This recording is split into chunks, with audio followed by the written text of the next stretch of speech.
Welcome to my yard. As you can see, it's a small space, but I grow a lot of food in this backyard.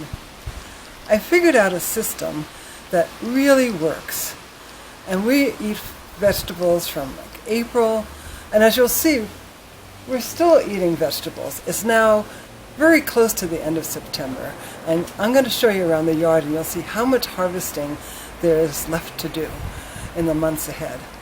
And I've put all of this information, my system, into a great book to help other people grow a lot of vegetables too. So let me show you at least the greenhouse area where I'm going to start first. About a week ago we had a big windstorm and near freezing temperatures, so the garden is not looking as vibrant as it does in midsummer. Now the overall garden space is about 8 by 24 feet, arranged in 3 8-foot squares. I move the greenhouse each year to a new section and cover it with plastic in the winter so I can sow cool weather seeds in January. Now, the garden is waning, but I still have beets left even now. I use dense plant spacing to get more food. And these here are cucumber vines. Other years I've let them climb on netting attached to the greenhouse walls, but here they're covering the patch where I had grown spinach and lettuce. And those are lettuce seeds that I still have to pick for next year's crop. At the back patch, I had grown 8 large cabbages, but have now put in spinach and lettuce that we'll be eating in a month or two. And where I had grown carrots, over here, I've planted a few more cabbages.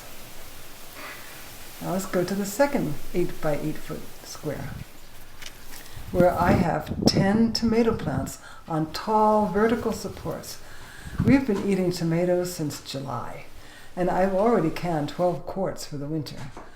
And behind them is my trellis for growing first a crop of peas that we harvest in June, and then in the same patch of 3 by 7 foot soil, I grow butternut squashes. I usually get 18 to 20 each year.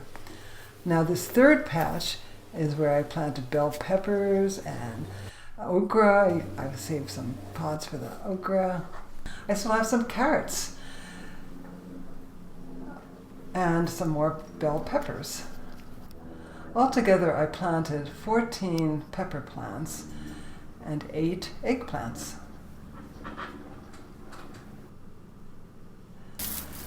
And after that, there's about 24 bean plants still making beans. Now, if you have more than 8 by 24 feet for vegetables, you can grow a fourth area. Here I've planted zucchini and cabbages and kale. I already harvested the garlic and onions, and I'm just about ready to put in next year's garlic and onions. And let me show you my composting area.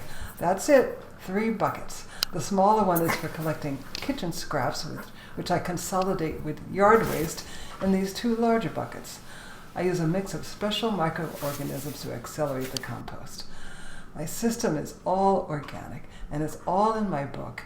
How to plant, when to plant, how to build a greenhouse, actually 2 different kinds of greenhouses, how to build trellises and plant supports for vertical growth, using microorganisms and minerals for fertile soil, how to save seeds, a guide to canning, drying, and freezing food, and so much more. Now the thing about gardening is if you don't get it right, you have to wait another whole year to try again.